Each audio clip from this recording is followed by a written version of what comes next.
pozivamo celu Srbiju, bukvalno celu, radničku, radnu, seljačku, poštenu Srbiju koja je sita svega ovoga, na najveći skup u istoriji Srbije 28. marta u Beograd.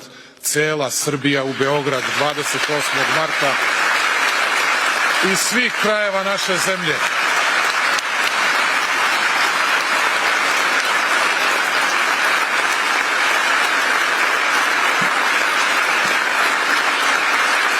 Da se izborimo za našu poštenu, slobodnu, časnu, slobodarsku i oslobođenu ponovo Srbiju.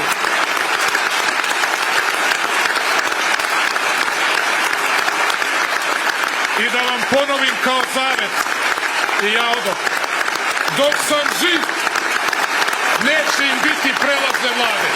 Morate da me ubijete, gospodo, drugačije prelazne vlade nema. Živela Srbija! Svi 28. marta u Beograd!